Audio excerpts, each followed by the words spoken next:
Mesdames et messieurs, bonsoir. C'est avec un plaisir non dissimulé que je vous accueille aujourd'hui pour cette représentation des physiciens de Friedrich Dürrenmatt.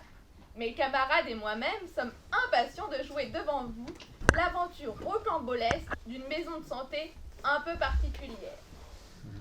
Nous espérons tous que cette histoire vous passionnera autant que nous et que l'issue sera pour vous source de divertissement autant que de réflexion.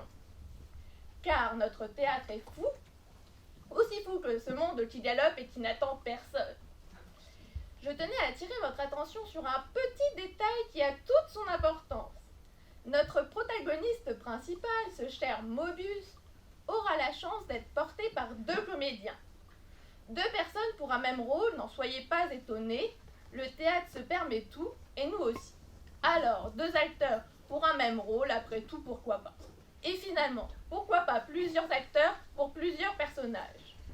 Je ne vais pas monopoliser cette scène plus longtemps, et vais maintenant me glisser dans la peau de l'acteur silencieux. Présente au spectacle, absente à moi-même. Je n'ai plus qu'à vous souhaiter un agréable voyage en notre compagnie.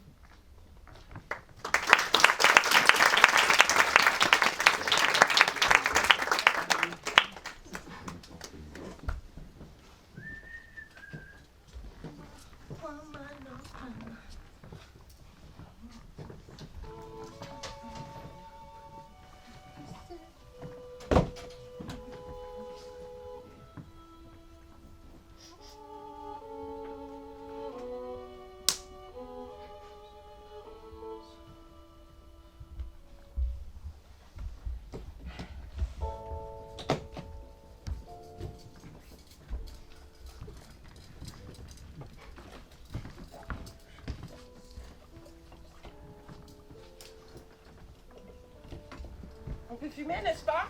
Oui, ce n'est pas l'usage. Ah, je comprends. Une tasse de thé. Oh, je préférerais du schnapps. Vous êtes dans une maison de santé. Bon, bah alors rien dans ce cas. Bon, Blocher, tu fais les photos. Bien, madame l'actrice. Alors, comment s'appelait l'infirmière? Irène Strauss, Âge? 22 ans. Elle était de Kolvang. De la famille? Un frère en Suisse orientale. Prévenu? Par téléphone. Le meurtrier? Je vous en prie, madame l'inspectrice, le pauvre homme est malade. Alors, l'auteur des faits? Ernst Heinrich Ernesti. Nous l'appelons Einstein. Pourquoi ça? Parce qu'il se prend pour Einstein. Bon. Gull, tu as pris la déposition de l'infirmière en chef? Affirmatif, madame l'actrice. Bien.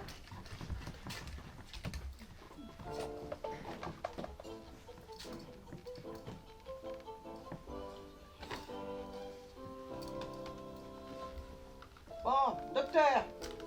Étranglée, elle aussi? Ah ben ça fait aucun doute, hein, avec le cordon de la lampe. Ces fous développent une force colossale, ça a quelque chose d'extraordinaire. Ah, vous trouvez, vous? Moi, je trouve que c'est complètement irresponsable, hein, de laisser des infirmières soigner ces fous. C'est déjà le 2e meurtre. Enfin, le 2e incident, je veux dire, en l'espace de 3 mois. Le 12 août, un certain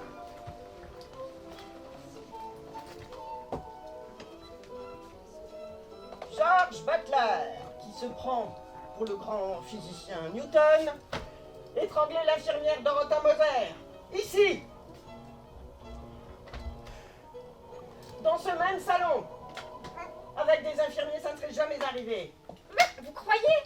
Mais l'infirmière Dorothea Moser était membre du club de lutte féminine. Et l'infirmière Irène Strauss, championne régionale de la Fédération nationale de judo. Alors, Et vous? je fais de l'haltérophilie.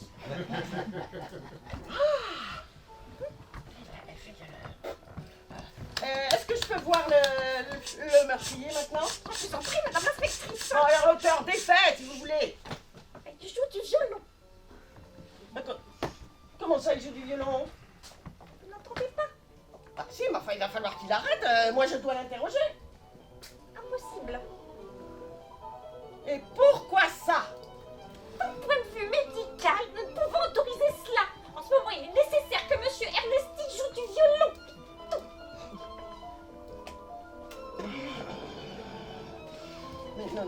Mais là, c'est moi qui viens vol ou quoi, là? Non, mais on marche sur la tête, hein, on marche sur la tête. Tiens, il fait chaud, hein, ici. Oh, Absolument pas.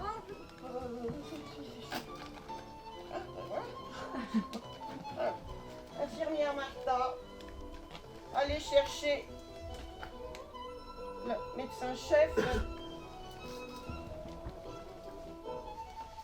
S'il vous plaît. Tout aussi impossible. Mademoiselle le docteur accompagne Einstein au piano. Einstein ne se calme que si mademoiselle le docteur l'accompagne. Alors, il y a 3 mois, mademoiselle Weinstein devait jouer aux échecs avec Newton afin qu'il puisse se calmer. Vous vous souvenez, les gars? Ouais. Je ne marche plus, infirmière Martha. Allez chercher la médecin-chef, je dois lui parler. Un point, c'est tout. Comme vous plaira, hein. Vous n'avez qu'à attendre. Et combien de temps ça va durer, ce crin-crin, là? Un quart d'heure, 1 heure, cela dépend.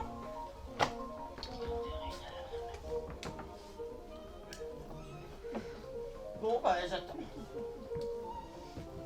J'attends! Bon, on est au bout là. Mais moi, on me pousse à bout, moi. Moi, on me pousse à bout. Bon, allez, douche, blusher, enlevez-moi ce cadavre. Oui, madame la directrice. Je vais montrer à ces messieurs le chemin qui mène à la chapelle, en passant par le parc. C'est par là. Allez, par là! Allez, plus vite que ça. Voilà. Oh!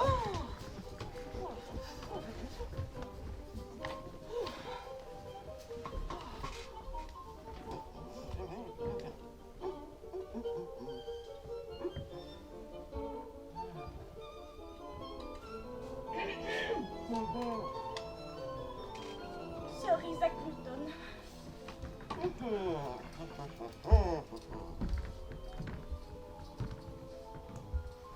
Inspecteur de police en chef, Jackie Voss. Enchantée, absolument enchantée, vraiment. J'ai entendu du vacarme, des gémissements, des râles, puis des gens allaient et venir. Puis je vous demandais ce qui se passe ici. L'infirmière Irene Straub a été étranglée. La championne régionale de la Fédération nationale de judo. La championne régionale elle-même. Mais c'est affreux. Par Ernst Heinrich Ernesti. Il est en train de jouer du violon. Ben oui, mais là, il essaye de retrouver son calme. La lutte l'aura certainement fatigué. Il est un peu chétif. Avec quoi l'a-t-il Le cordon de la lampe.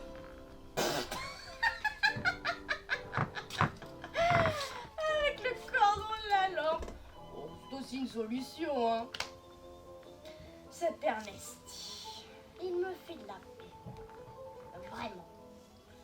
Et la championne de judo aussi me fait de la peine. Vous permettez? Il faut que je remette un peu d'ordre. Je vous en prie, les faits ont été consignés. Je ne supporte pas le désordre. Au fond, si je suis devenu physicien, ce n'est que par amour de l'ordre. Hein. Pour pouvoir ramener le désordre apparent qui règne dans la nature, un ordre supérieur.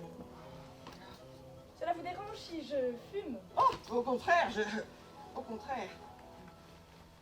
Pardonnez-moi, mais puisque nous parlions justement d'ordre, ici seuls les patients sont autorisés à fumer, hein, pas les visiteurs. Autrement, le salon serait tout de suite empesté.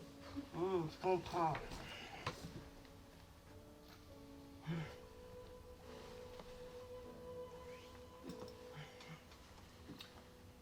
Cela vous dérange si je me sers un petit cognac? Absolument pas. absolument pas. Absolument pas.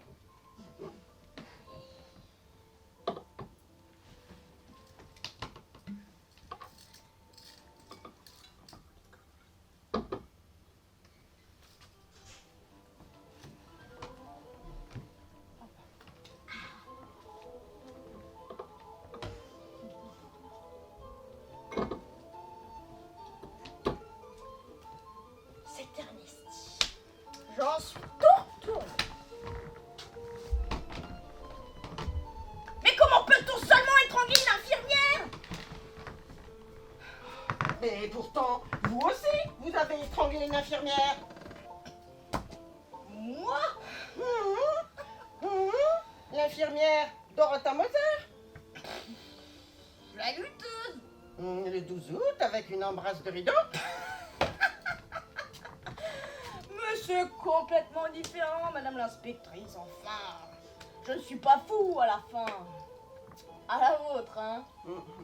L'autre.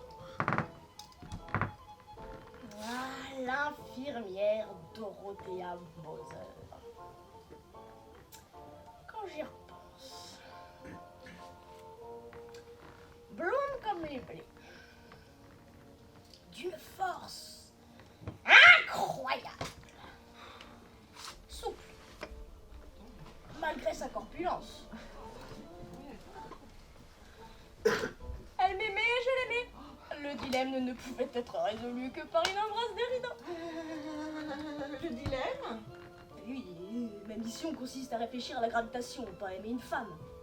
Je vois. Je dois sur une énorme différence d'âge. Bon bah certainement, hein. Il y a au moins plus de 200 ans d'écart. Et comment ça? Bon, écoutez, Newton, quand même, bon, ça va. Vous êtes gâteuse, madame l'inspectrice, ou vous faites du semblant? Bon, bah, écoutez, Newton. Vous pensez vraiment que je suis Newton? Bah, c'est vous qui le croyez. Puis-je vous confier un secret, madame l'inspectrice? Évidemment. Je ne suis pas Newton. Je me fais juste passer pour lui. Et pourquoi ça? Eh bien, pour ne pas perturber Ernesti. Ah, je pige pas, là, Contrairement à moi, Ernesti est vraiment malade. Il se figure qu'il est Albert Einstein. Bon. Et quel rapport avec vous? Eh bien, si Ernesti apprenait qu'en réalité je suis Albert Einstein, ce serait la panique à bord. Parce que vous voulez dire par là Parfaitement, le célèbre physicien à l'origine de la théorie de la relativité, Bah, voyons. c'est moi, né le 14 mars 1879 à Ulm. Enchanté. Mais vous pouvez m'appeler Albert. Moi, Jackie. Oh, je peux vous assurer que j'interpréterai la sonate Kreutzer avec beaucoup plus d'entrain que le fait actuellement Ernesti. Je joue vraiment l'entendez comme un sauvage. Oh, bah, je ne connais rien à la musique. Asseyons-nous.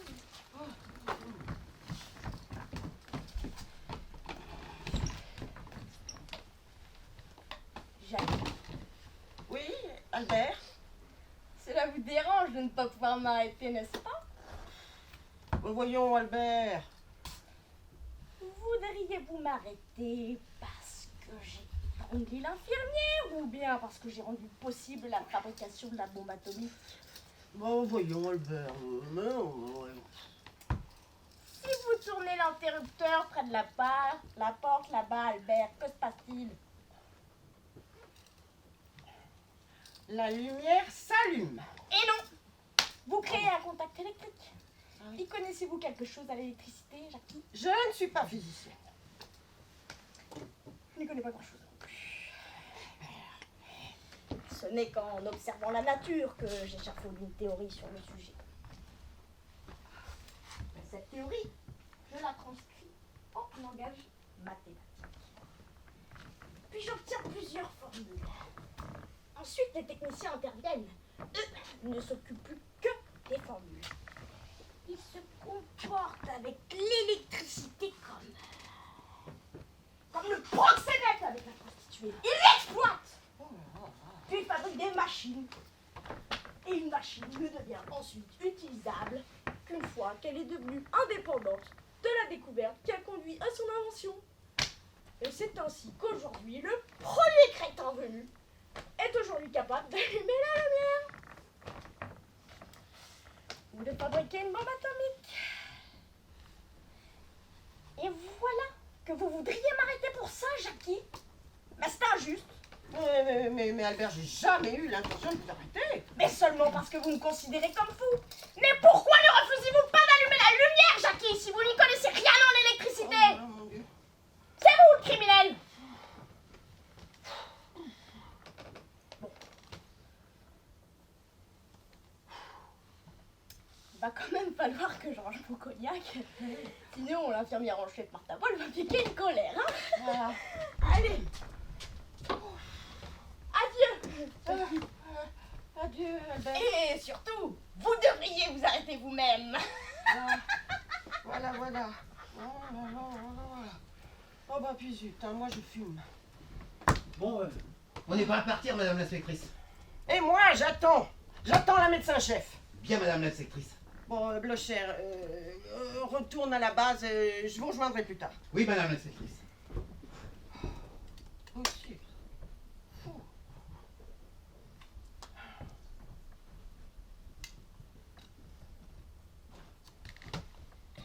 Excusez mon retard. Est-ce que je peux m'asseoir? Bah, évidemment, c'est votre hôpital. Ernest a retrouvé son calme. Elle s'est endormie sur son lit comme un bébé. Je peux enfin respirer de nouveau. J'avais peur qu'il ne joue aussi la 3e sonate du Brahms. C'est affreux. Pauvre infirmière Irène. Une petite jeunette impeccable. Newton? Ah bah oui, j'ai eu l'occasion de faire sa connaissance. Elle vaut mieux que je le range, hein. Oh, À cause de l'infirmière en chef. ouais, je comprends. Vous avez parlé avec Newton? Oui, effectivement, et j'ai fait une découverte. Je vous félicite. Alors, en réalité, Newton se prend pour Einstein. Ça, c'est ce qui raconte à tout le monde, mais en réalité, je prends vraiment pour Newton. Vous êtes sûr? C'est encore moi qui détermine pour qui se prenne le patient. Hein. Je les connais bien mieux qu'ils ne se connaissent eux-mêmes. Possible. Mais alors, dans ce cas, mademoiselle Weinstein, il faudrait aussi nous aider. Le gouvernement l'exige. Les procureurs? Il enrage. Comme si c'était mon problème, boss. Enfin, deux meurtres, Je vous en prie, madame l'inspectrice. 2 incidents en l'espace de 3 mois. Vous devez quand même reconnaître que les mesures de sécurité dans votre établissement sont totalement insuffisantes. Comment vous reproduisez-vous ces mesures de sécurité, inspectrice? Je dirige un établissement de santé, pas une prison. On ne peut quand même pas enfermer les meurtriers avant qu'ils ne passent à l'acte. Mais il ne s'agit pas de meurtriers, mais de fous qui peuvent tuer à tout moment. Les gens sains d'esprit aussi, et bien plus fréquemment qu'on ne pense. Faut-il nous remettre à enfermer les malades dans des cellules individuelles? Et pourquoi pas avec des gants de boxe comme autrefois? Comme si nous n'étions pas capables de distinguer les patients dangereux des patients inoffensifs. En tout cas, cette capacité de distinction a largement fait défaut dans les cas d'Ernesti et de Butler. Et là, c'est ce qui me préoccupe, et non la fureur de votre procureur. Je me suis réveillé. Allons, professeur! Est-ce que j'ai bien joué? Merveilleusement, professeur! Est-ce que l'infirmière Irène Straub est... N'y pensez plus, professeur! Je retourne dormir. C'est bien, professeur! C'était donc lui? Ernest. Le meurtrier? Je vous en prie, madame l'inspectrice. L'auteur des faits qui se prend pour Einstein? Quand a-t-il été interné? Il y a 2 ans. Et Newton? Il y a 1 an. Tout bien incurable. Voice, je sais que je ne suis pas une débutante, vous n'ignorez pas, et le procureur non plus, il a toujours apprécié mes expertises. Mon sanatorium est mondialement connu et pratique des tarifs en conséquence. Je ne peux pas me permettre la moindre erreur, et je ne parle pas d'incident qui amène la police ici dans l'établissement. Si quelqu'un ici a failli, c'est la médecine, pas moi. À moi que... Inspectrice, vous ne remarquez rien? Comment cela? Pensez aux deux physiciens. Eh bien... Vous n'êtes vraiment pas une femme suspicieuse en Chris. Oh, mademoiselle le docteur, vous croyez que... Tous les deux ont analysé des substances radioactives. Vous supposez un rapport? Je constate, moi c'est tout. Tous les deux deviennent fous. Dans les deux cas, la maladie s'aggrave. Tous les deux étirent des infirmières et tous les deux deviennent des dangers pour la société. Vous pensez à une mutation du cerveau causée par la radioactivité? Je dois malheureusement envisager cette hypothèse. Où mène cette porte? Dans le hall, le salon vert et à l'étage supérieur. Combien de patients sont encore logés ici? 3. Seulement? Les autres ont été transférés dans le nouveau bâtiment après le premier accident.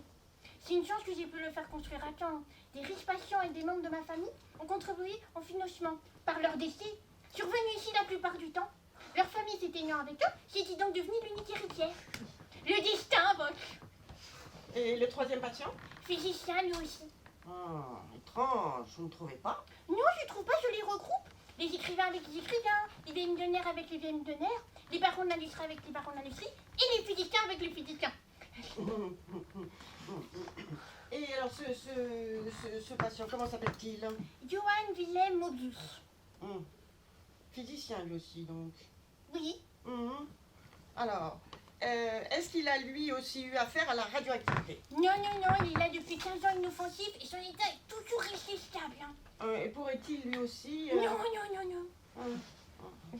Mademoiselle Von Stein, vous n'y couperez pas. Le procureur exige des infirmiers pour vos physiciens. Il les aura, Je suis contente de voir que vous vous rendez à l'évidence. Cela fait déjà 2 fois que je suis venue à l'établissement Les Cerisiers. Je ne voudrais pas avoir à revenir une 3e fois.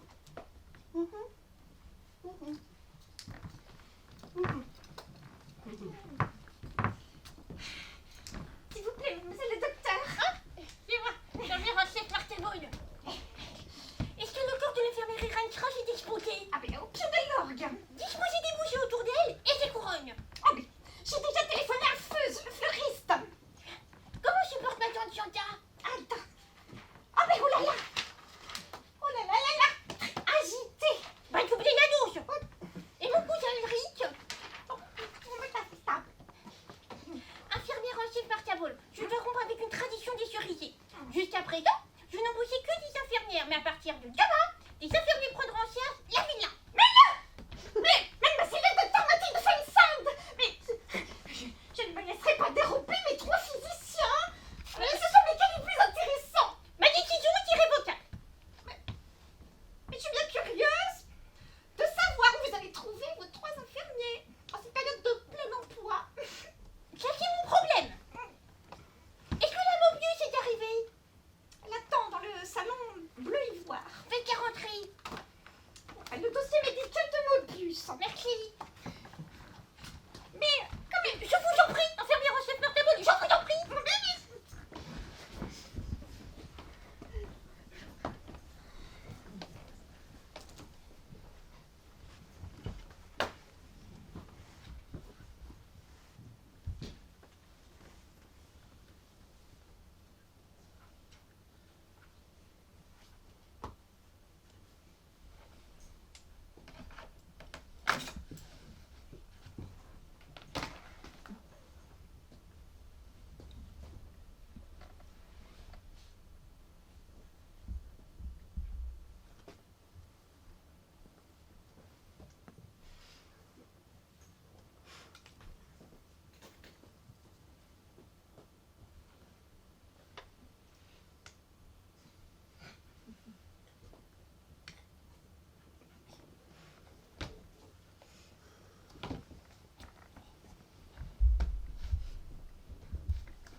Missionnaire Rose.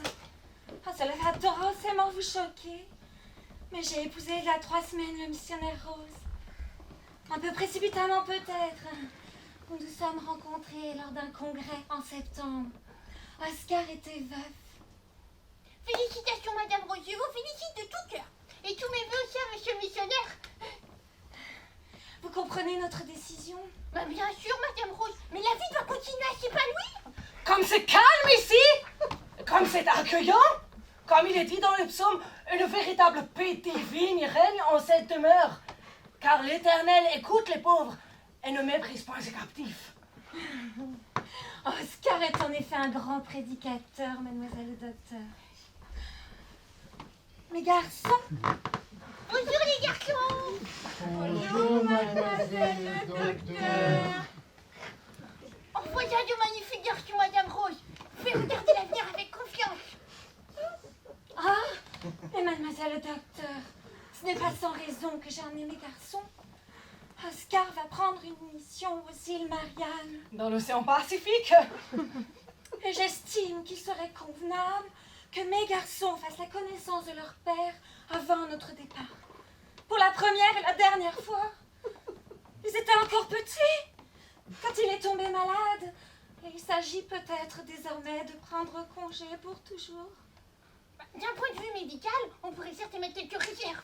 Mais d'un point de vue humain, je comprends tout à fait votre décision et j'autorise cette rencontre familiale.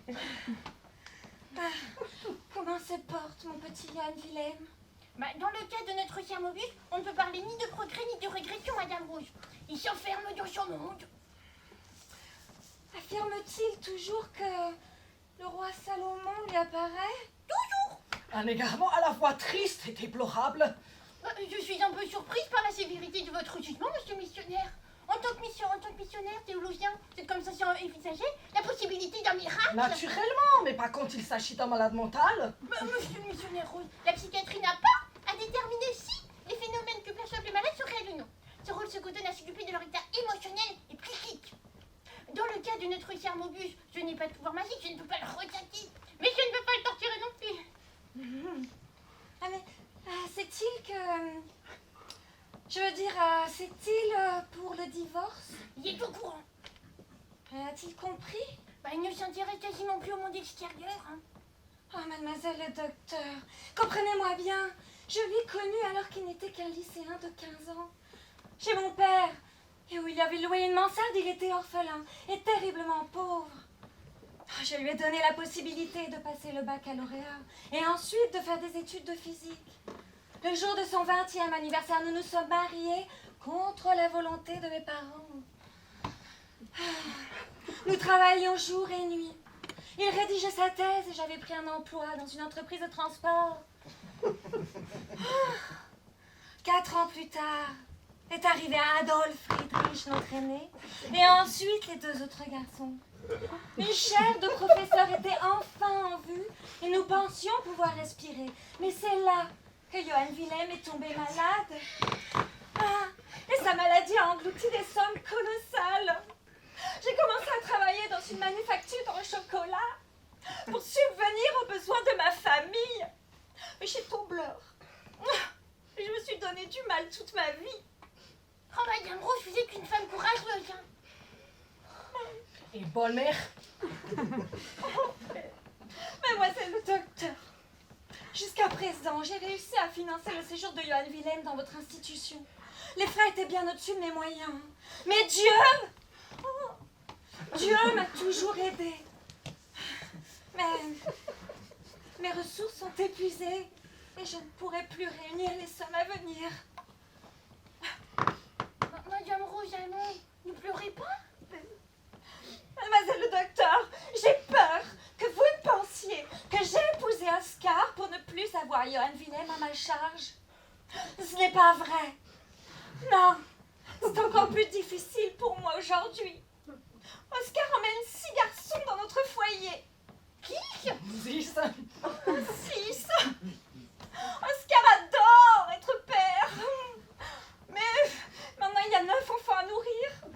Et Oscar n'est pas franchement robuste. Et son salaire est bien maigre. Oh non, Madame Rose, allons, ne pleurez pas. Je m'en veux énormément d'avoir abandonné c'est mon pauvre petit Johan Wilhelm. Mais Madame Rose, il ne faut pas vous tourmenter. Et mon petit Johan Wilhelm va certainement être interné dans un établissement de santé publique. Mais non, Madame Rose, mais non, je vous donne ma parole. Notre cher Mobius est bien adapté ici. Il a trouvé de gentils, d'adorables collègues. Je ne suis quand même pas un monstre.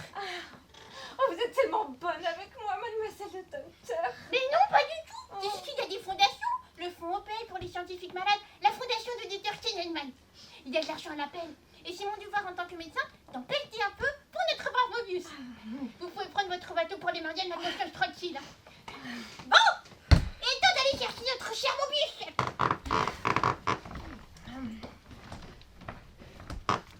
Pierre Mobius, quittez votre montre de physicien et venez au salon. Vous avez de la visite.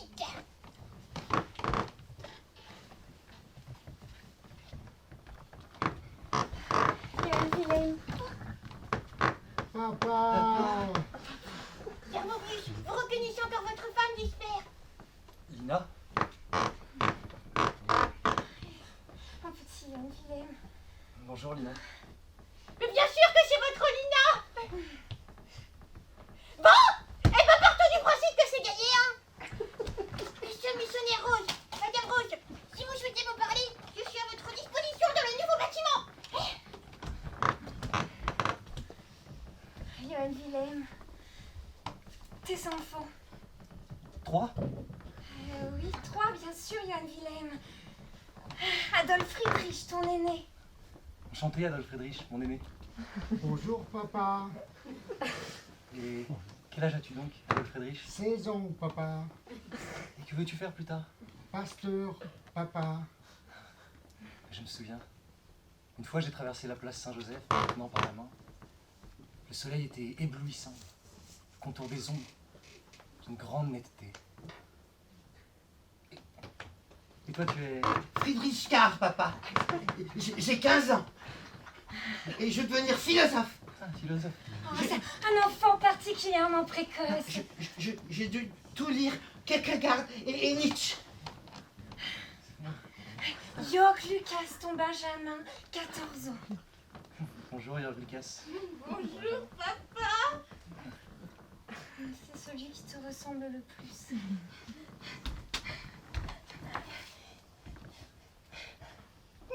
Je veux devenir physicien, papa. Physicien?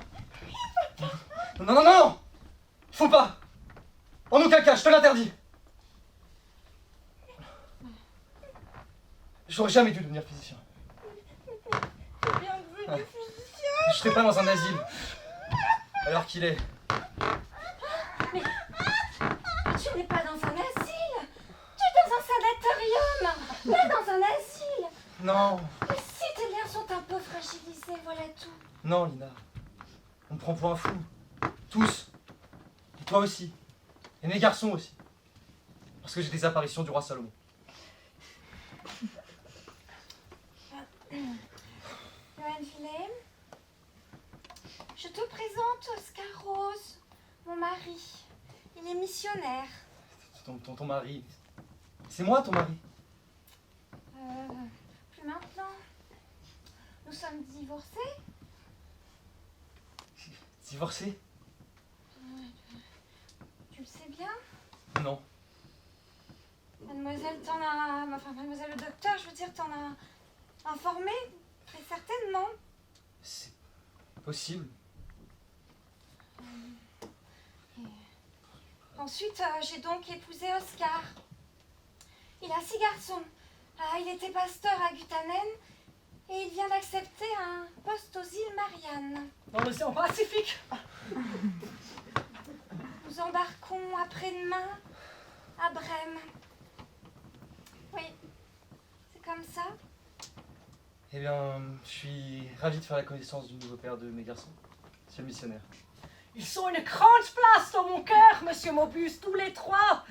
Comme il est dit dans le psaume, Dieu nous cédera, car l'Éternel est mon berger et je ne manquerai de rien. Ah, Oscar connaît tous les psaumes par cœur. Les psaumes de David et les psaumes de Salomon. ah. Eh ben, je suis content que les garçons aient trouvé un père digne de ce nom. Moi, j'ai pas été à la hauteur. Mais Johann Wilhelm, Je vous félicite. De tout mon cœur. nous allons devoir partir, Pour les Marianne. se dire au revoir. Pour toujours. Johann Wilhelm, tes garçons ont un remarquable talent musical. Ils sont très doués pour la flûte à bec. Jouez quelque chose à votre papa, les garçons, pour lui dire au revoir. Non! J'en supplie, arrêtez de jouer, s'il vous plaît. Arrêtez de jouer. Pour l'amour de Salomon, arrêtez de jouer. Pitié. Monsieur Mobius, au contraire, le roi Salomon va se réjouir de ce morceau de flûte joué par des garçonnets innocents. Pensez donc, Salomon, le psalmiste, Salomon, le chanteur des cantiques. Non, monsieur le missionnaire. Je connais Salomon personnellement. Et il n'est plus ce grand roi d'or qui chante la Sulamite, ou l'éléphant jumeau qui pèse sous les roses. Il a jeté son manteau de pourpre. Il est accroupi là, dans ma chambre, nu, et puis puant, pauvre roi de la vérité. Et ces psaumes sont terribles. Vous aimez les psaumes, missionnaire? Vous les connaissez tous? Apprenez aussi ceci par cœur.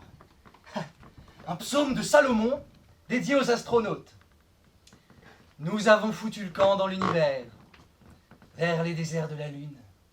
Avons été engloutis dans sa poussière.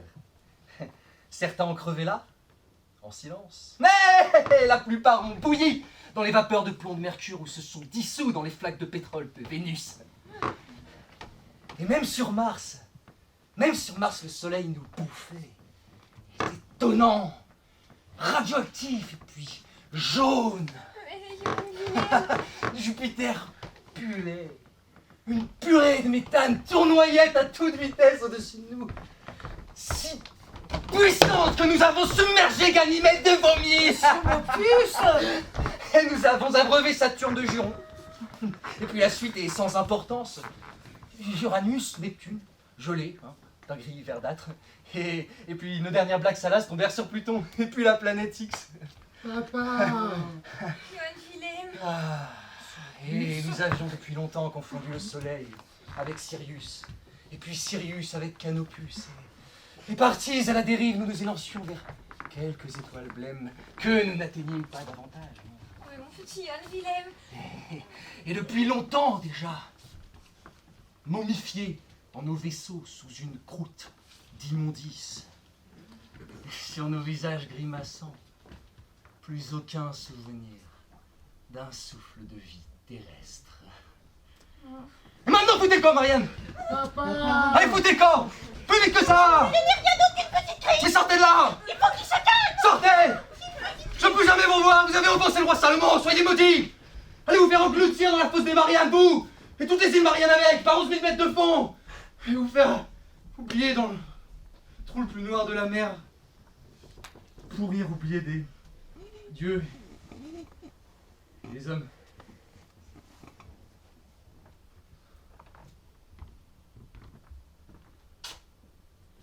Nous sommes seuls, votre famille ne vous entend plus. Ah oui. Oui, c'est vrai. J'y suis allé un peu fort. Plutôt, oui. Il fallait que je dise la vérité. Apparemment. Et je me suis emporté. Vous avez simulé. Vous avez deviné. Ça fait quand même 2 ans que je vous soigne. Non, jamais. J'ai joué les forcenés. Dans quel but? Pour prendre congé de ma femme, de mes garçons. Pour toujours. De cette horrible manière? De cette manière humaine. Quand on se trouve déjà dans un asile, la meilleure solution pour effacer le passé, comportement délirant. Ma famille peut maintenant oublier, la conscience tranquille. Parce que la scène que je leur ai jouée leur a ôté l'envie de revenir me voir. Puis les conséquences que ça aura pour moi sont sans importance. Seul contre la vie en dehors de l'institution. Votre fou coûte cher. Vous avez tout planifié. Ah, je suis physicien. Monsieur Mobius, Viens, Monica. il faut que je vous parle. Je vous écoute. Il s'agit de nous deux.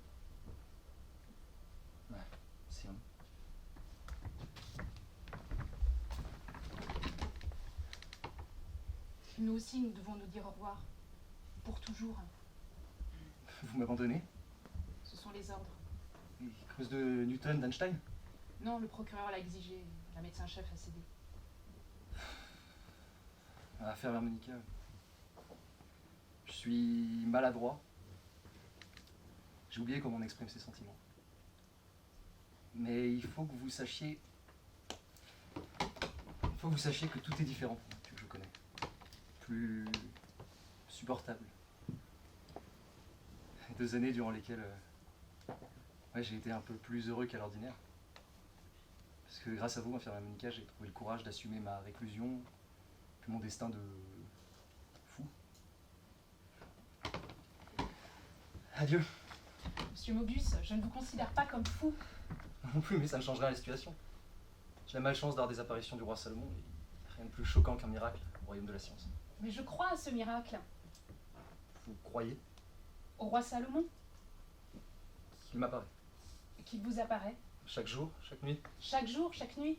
qu'il me dit que les secrets de la science, le lien entre toutes les choses de la nature, le système de toutes les inventions possibles. Je le crois, et si vous racontiez que le roi David lui aussi vous apparaît, je le croirais. Je sais tout simplement que vous n'êtes pas malade. Je le sens. Tiens, Monica. Partez. Non, je reste. Je ne veux plus jamais vous revoir. Mais vous avez besoin de moi, vous n'avez plus personne d'autre au monde. C'est mortel, le roi Salomon. Je vous aime. Vous courez à votre perte. Mais je n'ai pas peur pour moi, j'ai peur pour vous. Newton et Einstein sont dangereux. Avec moi, ça se passe bien. Avec les infirmières Dorothea et Irène, ça se passait bien aussi. Et pourtant...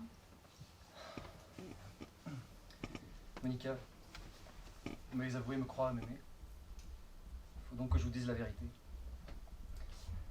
Moi aussi, je vous aime, Monica. Plus que ma vie. C'est pour ça que vous êtes en danger.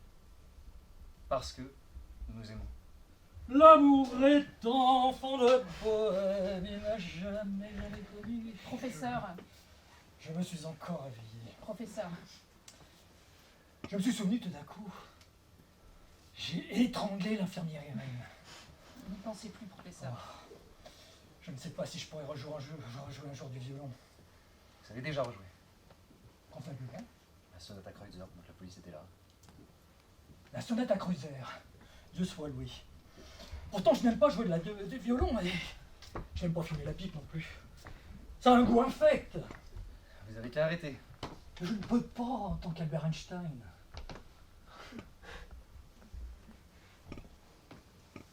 Vous vous aimez? Oui, nous nous aimons. Ah! L'infirmière Irène et moi, nous nous aimions nous aussi. Elle était prête à tout pour moi. Je l'ai mise en garde. Je lui ai crié dessus. Je l'ai traité comme un chien. Je l'ai supplié de fuir. En vain, elle est restée. Elle voulait partir vivre à la campagne avec moi, à Colvang. Elle voulait m'épouser. Elle avait même eu l'autorisation du docteur Bonzan. Alors je l'ai étranglée. Pauvre infirmière Irène. C'est insensé, cette frénésie avec laquelle une bonne femme se sacrifie. Retournez vous coucher, professeur. Appelez-moi Albert. Soyez raisonnable, Albert. Soyez raisonnable, infirmière Monica. Et obéissez à votre bien-aimé. Et fuyez. Sinon vous êtes perdus. Je retourne dormir.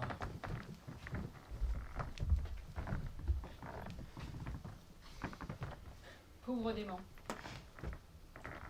Il devrait enfin vous avoir convaincu de l'impossibilité de m'aimer. Mais vous n'êtes pas fou. Il faudrait mieux que vous me preniez pour tel. Fuyez.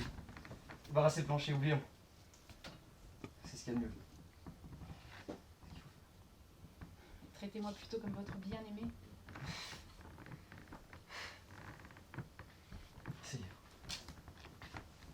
Monsieur Dumont, vous aimez un malade mental. Vous allez récolter que du malheur. Quittez l'institution, oubliez-moi. C'est ce qu'il y a de mieux pour nous deux. Éprouvez-vous du désir pour moi? Pourquoi cette question? Je veux faire l'amour avec vous. Avoir des enfants de vous. Je sais que je parle sans pudeur. Pourquoi ne me regardez-vous pas? Je ne vous plais pas? Je Je vous le concède, ma tenue d'infirmière a été hideuse. Je déteste mon métier. Cela fait 5 ans que je soigne les malades au nom de l'amour du prochain. Je n'ai jamais détourné le regard. J'ai toujours été là pour chacun. Mais c'est terminé. Désormais, je ne veux plus être là que pour une seule personne. Ne me sacrifier que pour une seule personne et pas toujours pour les autres. Je vais être là pour vous, pour celui que j'aime. Je suis prête à travailler pour vous, jour et nuit, à faire tout ce que vous exigerez de moi. La seule chose que vous n'avez pas le droit de faire, c'est me chasser.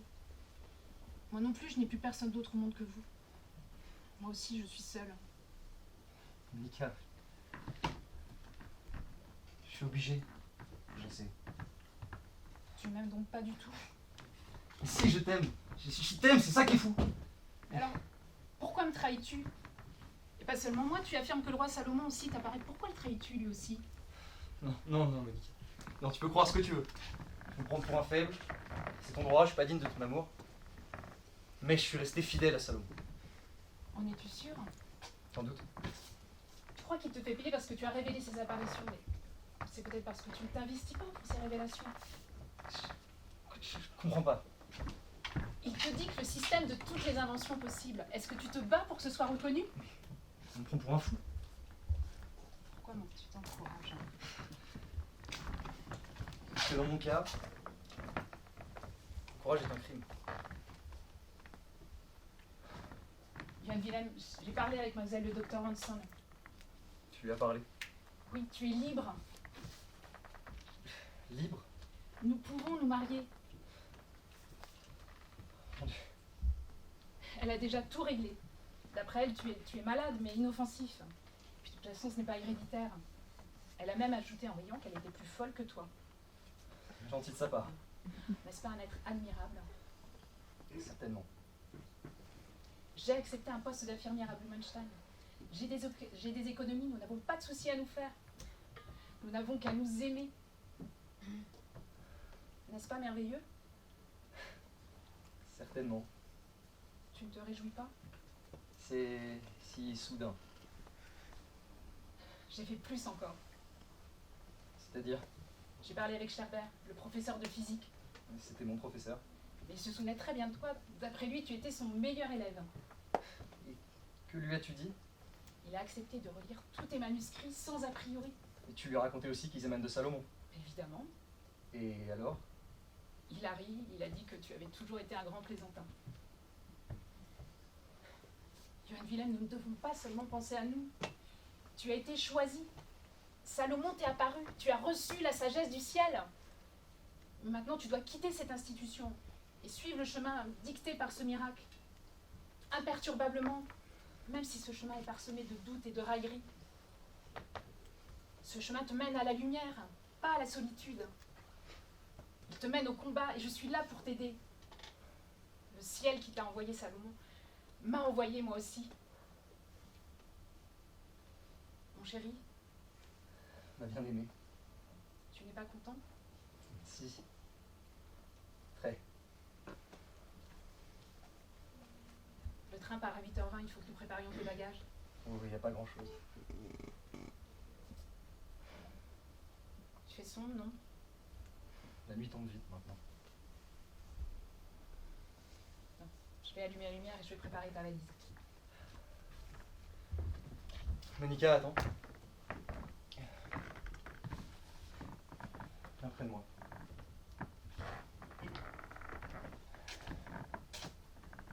Tu as les larmes aux yeux. Toi aussi. Ce sont des larmes de joie.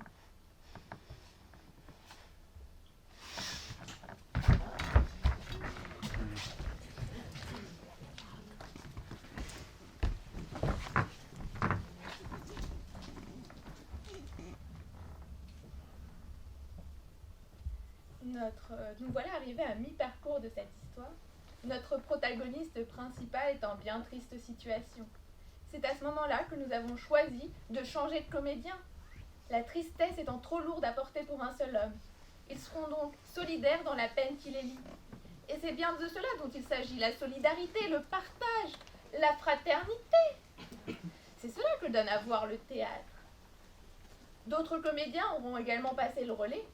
Mais je ne vous dirai pas qui. Non, ça sera à vous de vous en apercevoir. Ou pas. Il faut bien garder un peu de surprise. Un peu de surprise, d'inattendu, de happening. Et quant à moi, je disparais ou pas. Je vous laisse à votre imagination quant au mystère des coulisses.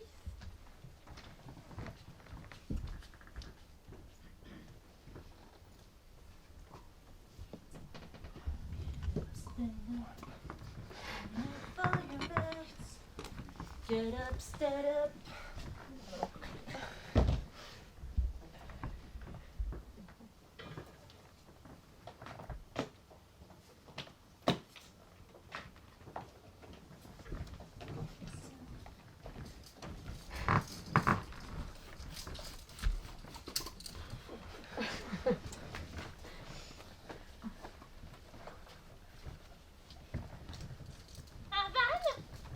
Non, merci, non. Un fiax? Plus tard. Bon, Blanchard. Tu veux bien faire une photo? Oui, madame la sectrice.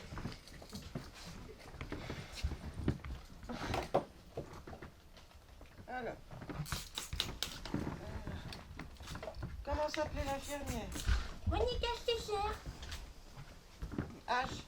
25 ans. Elle était de Blumenstein. De la famille? Aucune. Ah, mais c'est bien, tant mieux. Tant mieux. Bon, voilà. Gould, tu as pris la déposition de la médecin-chef? Affirmatif, madame la sectrice. Bien.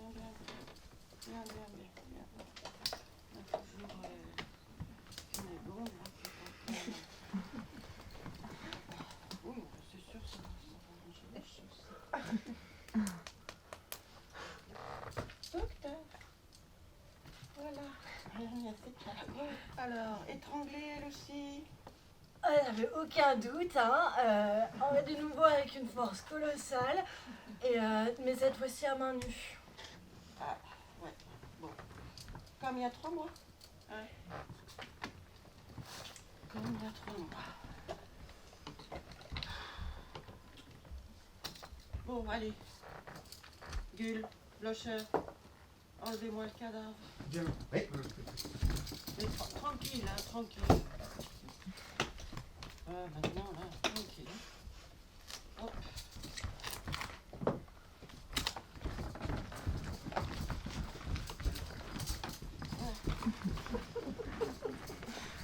Voulez-vous voir le meurtrier?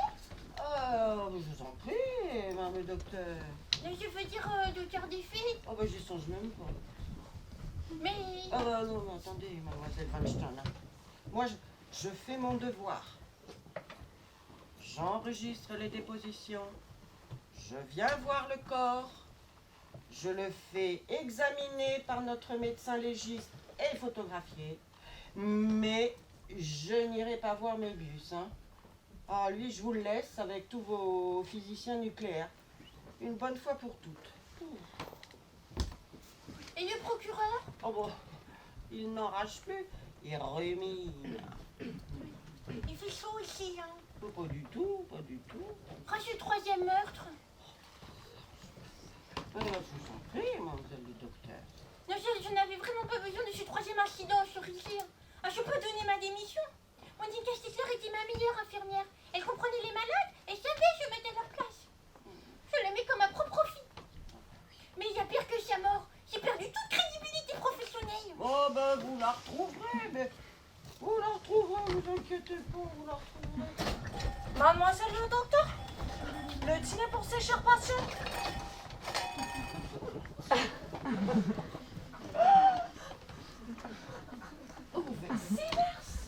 Exact, madame l'inspectrice, Uwe Sivers. Ancien champion de boxe d'Europe, catégorie poids lourd, et désormais infirmier en chef hospitalisé. Et les 2 autres colosses, là? Moyo, champion sud-américain également dans la catégorie poids lourd. Et MacArthur, champion nord-américain, catégorie poids moyen. MacArthur redresse la table. La nappe Murillo.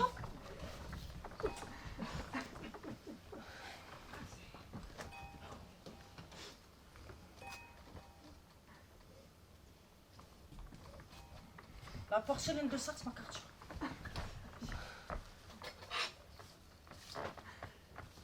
Les couverts en argent, Murillo.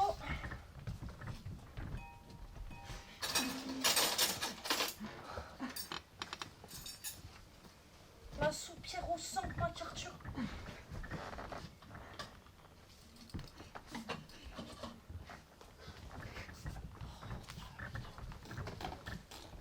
Ben alors, et que vont manger nos chers patients?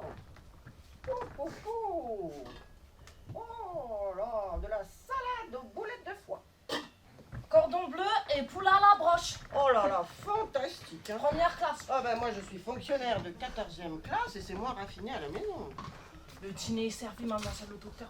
Vous profitez des sileurs. Les patients se servent eux-mêmes. Madame l'inspectrice, fut en honneur.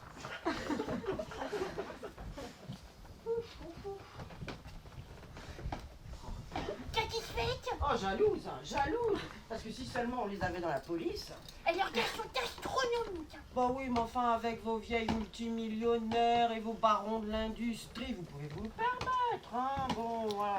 Mais là avec eux, là le procureur va être calmé. Personne ne leur échappera.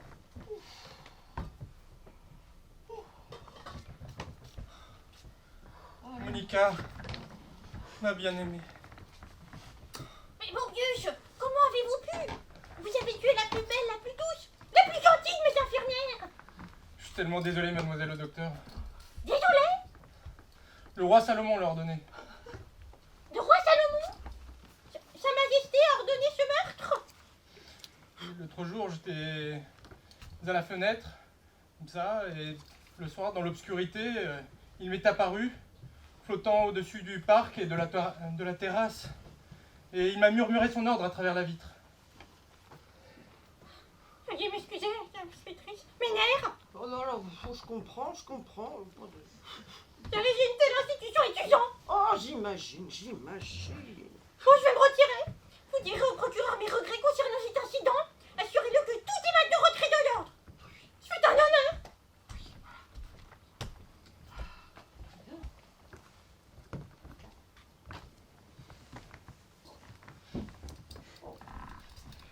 Oh bah voilà. Hein. Bon, bah moi, j'ai bien envie de fumer un petit cigare. Je crois que je l'ai bien mérité. Alors, mon cher Mobius, derrière la grille de la cheminée est caché le cognac de Sir Isaac Newton. Je vais le chercher. Ah ouais. Ça sent bon.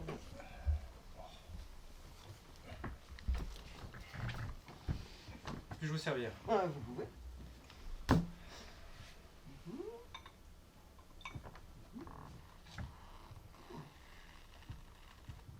Un autre peut-être.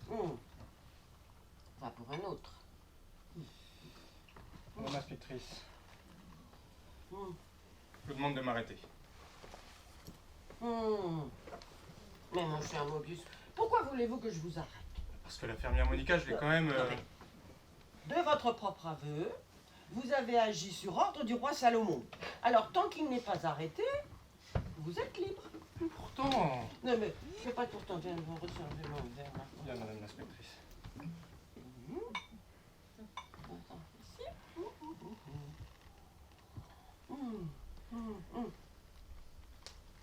Remettez-le à sa place, là, parce que sinon les infirmiers vont vous le... Bien sûr, madame l'inspectrice. Ils vont vous le siffler. Allez, asseyez-vous. Madame l'inspectrice. Là, ici, là. Bien sûr, madame l'inspectrice. Voilà. Oh, mon cher Mobius. Tous les ans, j'arrête quelques criminels, oh pas beaucoup, dans les environs, dans la ville, bon, à peine une demi-douzaine, hein. Mais enfin, il faut bien que je les arrête. Alors, certains, je les arrête volontiers, hein, mais d'autres à contre-cœur, mais bon. La justice est la justice, je dois les arrêter. Mais alors, voilà que vous arrivez, vous, avec vos deux collègues. Alors au début, moi j'étais très très contrariée de ne pas pouvoir intervenir. Et bien alors, finalement, tout compte fait, je suis contente. J'en jubilerai presque. Voilà que j'ai trouvé 3 3 meurtriers que je n'ai pas vraiment besoin d'arrêter.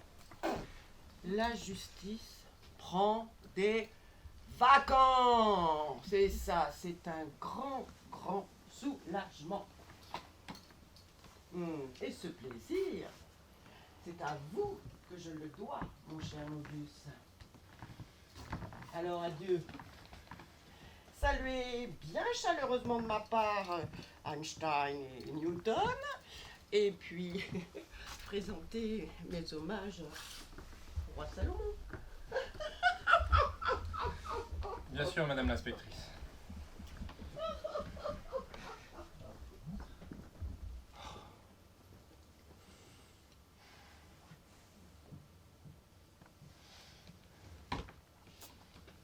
Qu'est-ce qu'il y a au menu?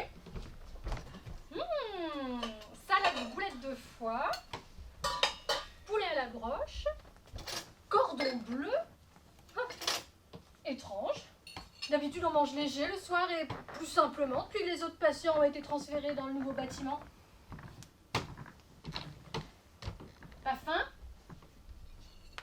Non. Je comprends. Après mon infirmière aussi, j'avais perdu l'appétit. Restez. Sir Isaac, Il faut que je vous parle, Möbius. alors? Vous ne voulez pas goûter la salade? Elle est délicieuse. Non. Mon cher Möbius, nous ne sommes plus soignés par des infirmières, mais surveillés par des infirmiers. Par des gaillards immenses. Ça n'a aucune importance. Pour vous peut-être, vous souhaitez visiblement passer toute votre vie dans cet asile, mais pour moi cela a de l'importance. Car je veux en sortir. C'est votre problème. Pas uniquement. Je vais vous faire un aveu, Möbius. Je ne suis pas fou. Bien sûr que non, Sir Isaac. Foutaise! Je ne suis pas Sir Isaac Newton.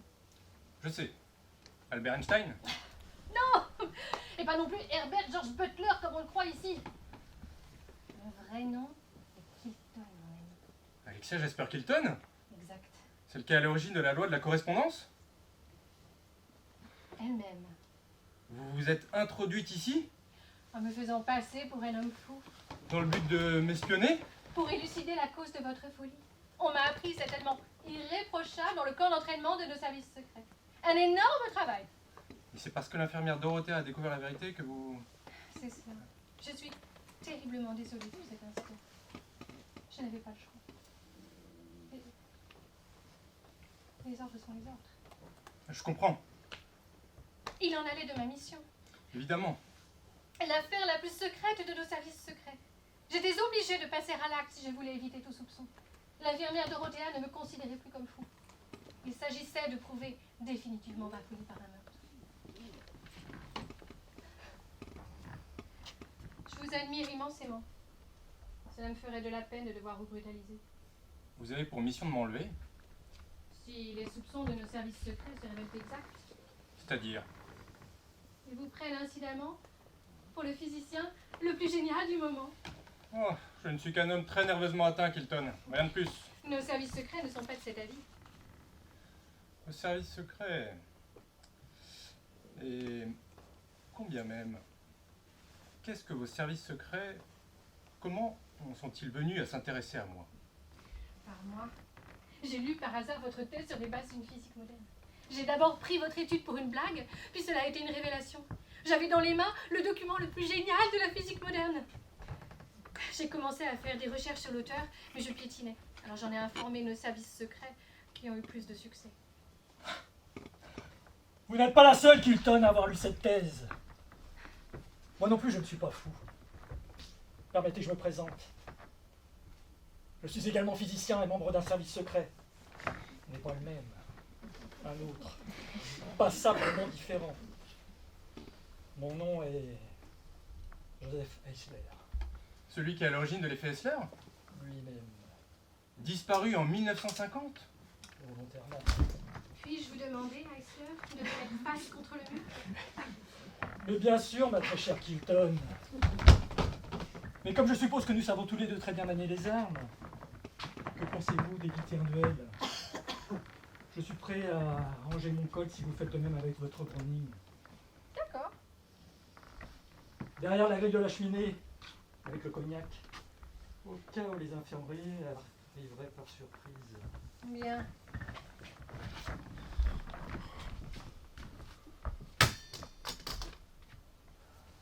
Vous avez chamboulé mes plans, Kilton. Moi, je prenais réellement pour un fou. Si cela peut vous consoler, je pensais la même chose que vous. Quoi qu'il en soit, certaines choses ont dérapé. Cet après-midi, par exemple, avec l'infirmière Irène. Elle a exprimé des soupçons et par là signé son arrêt de mort. Je suis terriblement désolé pour cet incident. Ah, je comprends. Je n'avais pas le choix. Évidemment. Les ordres sont les ordres. Bien sûr que oui. Il en allait de ma mission, l'affaire également la plus secrète de mes services secrets. Si on s'asseyait. Asseyons-nous. Je suppose que vous aussi, Esther, vous souhaitez me contraindre. Voyons, Mobius. M'inciter à me rendre dans votre pays. Il est vrai que nous vous tenons pour le plus grand des physiciens sur Terre. Mais pour l'instant, c'est ce dîner qui m'intéresse. Un vrai repas du condamné. Alors, toujours pas d'appétit, Mobius? Ah si, bah maintenant que vous avez été découvert. Du Bourgogne, Mobius? Ça va donc.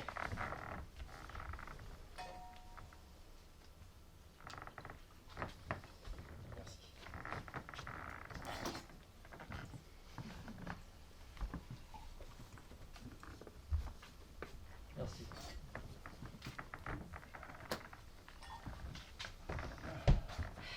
Santé.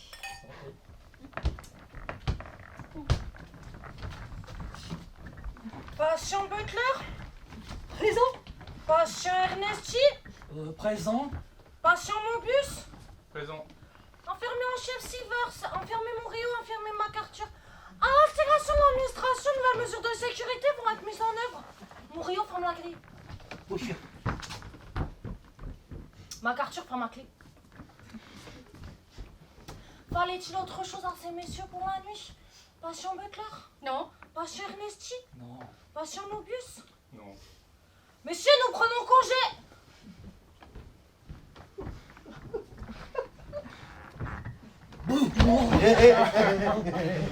Oh, les salles. Dans le parc, il y a d'autres colosses en embuscade. Je les ai repérés depuis longtemps par la fenêtre de ma chambre.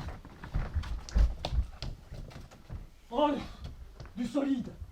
Avec une serrure spéciale. Devant ma fenêtre aussi, il y a une grille tout à coup, comme par magie. Et chez Eisler aussi. Et chez Möbius. Fermez à clé. Prisonnier. Logique, vu ce que nous avons fait aux infirmières. Eh ben non, la seule chance de sortir d'ici, c'est d'agir ensemble. Je n'ai absolument pas l'intention de fuir. Mobius. Je n'en vois pas la moindre raison, je suis satisfait de mon sort. Moi, je ne suis pas satisfaite. C'est un détail non négligeable, ne trouvez-vous pas? Vos sentiments sont respectables, Möbius, mais vous êtes un génie. Et à ce titre, patrimoine d'intérêt général. Venez avec moi, et dans un an, on vous enfile une queue de pie, on vous emmène à Stockholm et vous recevez le prix Nobel. Vos services secrets agissent de façon désintéressée. Je reconnais, Möbius, que ce qui les impressionne, c'est surtout l'hypothèse que vous ayez résolu le problème de la gravitation. Je confirme. Et vous dites ça comme ça tranquillement. Comment faut-il que je vous le dise? Les services secrets pensaient que la théorie unifiée des particules élémentaires... Vos services secrets peuvent être rassurés, j'ai aussi découvert la théorie du champ unifié. La formule universelle. C'est à mourir de rire. Depuis des années, des hordes de physiciens grassement payés, travaillant dans d'immenses laboratoires d'État, essayent de faire évoluer la science. En vain. Et vous trouvez tout ça, incidemment, comme ça, dans un asile, à votre bureau. Et le système de toutes les inventions possibles, Möbius. Lui aussi. Je l'ai rédigé par simple curiosité, comme une mise en pratique de mes travaux théoriques. Faut-il encore que je joue l'innocent? C'est de mon devoir d'étudier les répercussions que pourrait avoir ma théorie du champ et ma loi de la gravitation. Or, les conséquences sont catastrophiques. Des énergies nouvelles, inimaginables, seraient alors libérées, et une technique qui défie toute imagination humaine serait alors rendue possible si mes découvertes tombaient entre les mains des hommes. C'est quasiment inévitable. La question est seulement de savoir qui y aura accès en premier. Nos deux systèmes politiques vont maintenant être obligés de manger dans la main de Möbius. Au contraire, c'est lui qui va devoir nous obéir. Finalement, nous le tenons tous les deux en échec. Vraiment. C'est plutôt nous deux qui nous tenons mutuellement en échec. Nos services secrets ont malheureusement eu la même idée. Si Möbius part avec vous, je ne peux rien faire contre car vous l'empêcheriez. Et vous seriez impuissant si Möbius se décidait en ma faveur. C'est lui qui a le choix ici, pas nous. Allons chercher nos révoltes. Battons-nous.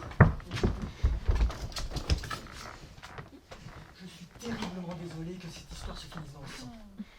Mais nous devons tirer, l'un sur l'autre, et sur les gardiens de toute façon. Et sur Möbius en cas d'urgence.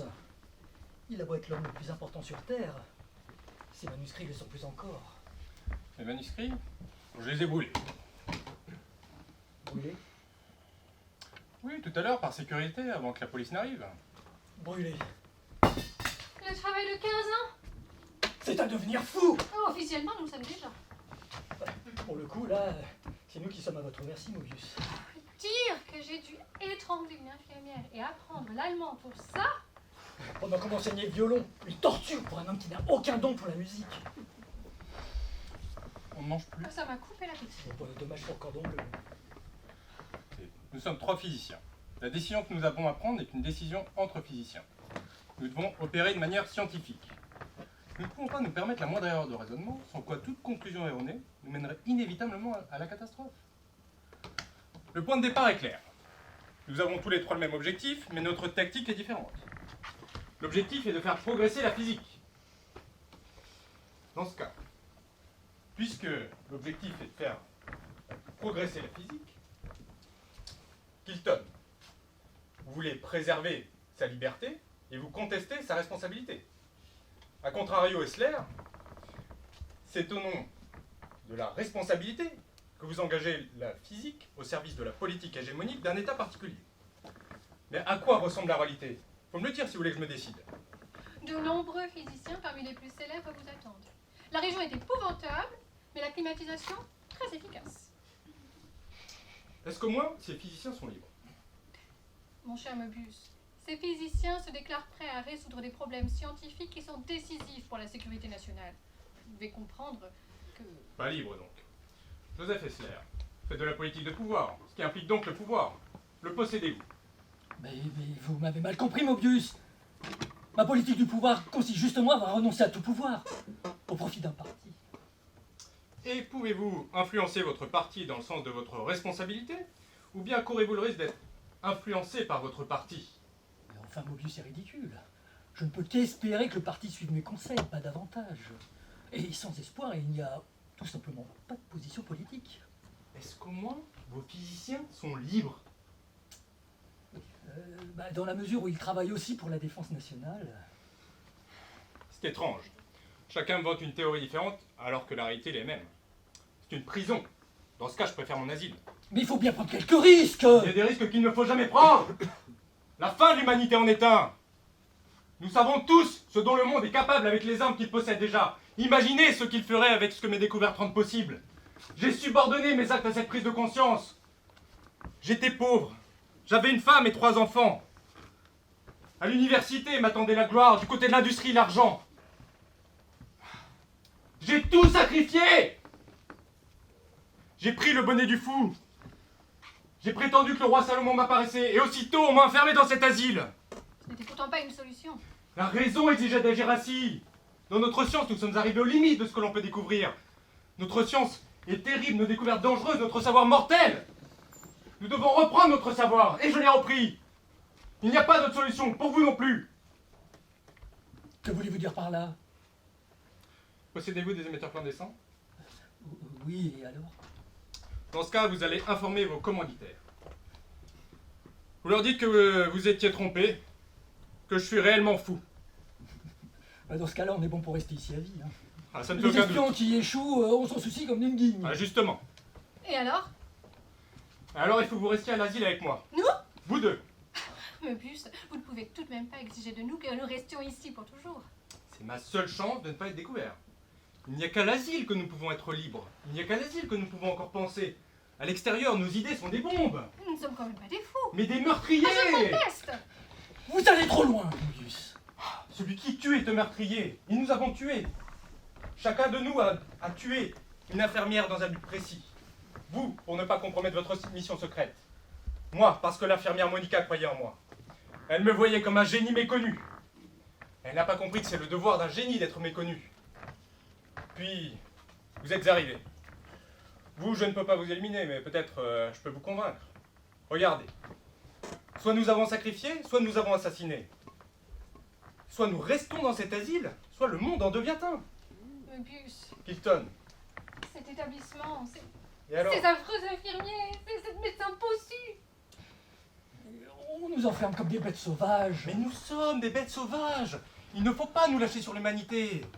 Il n'y a vraiment aucune autre issue. Mais aucune. William Möbius. Je suis un homme droit. Je reste. Je reste aussi, pour toujours. Je vous remercie.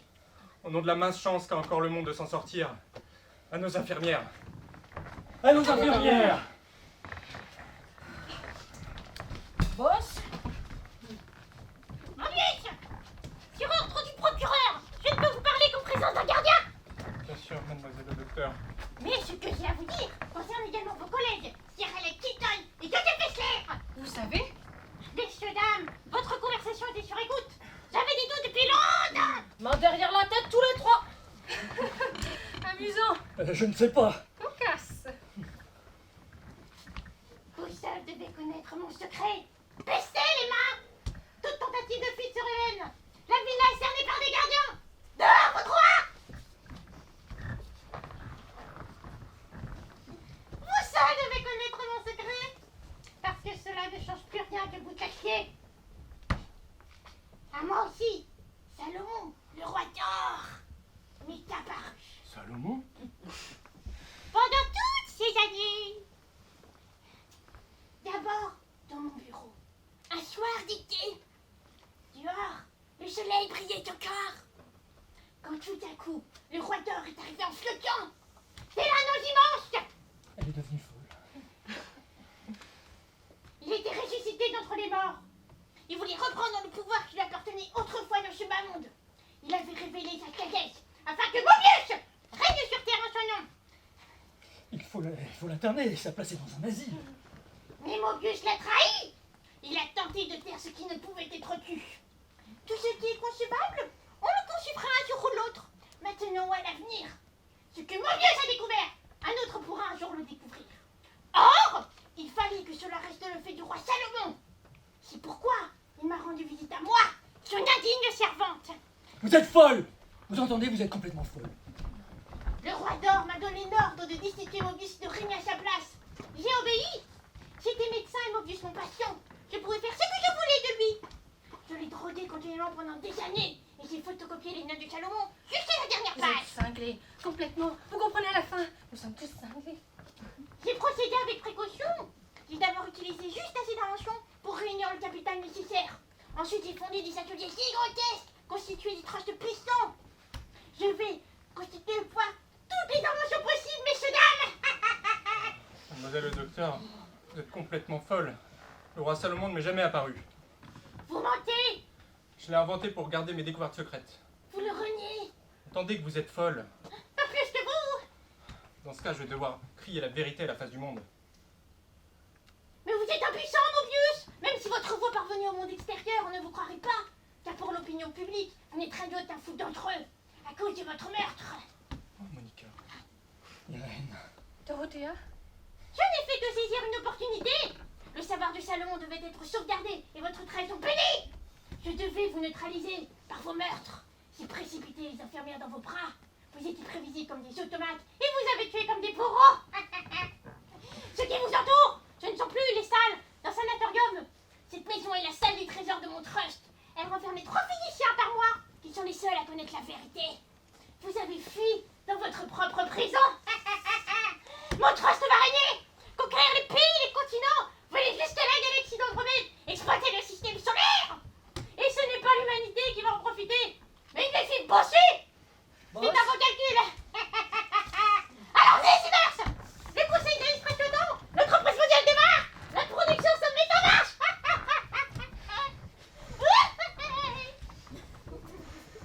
C'est fini? Le monde est tombé entre les mains d'une psychiatre folle. Ce qui a été pensé, on ne peut plus l'effacer.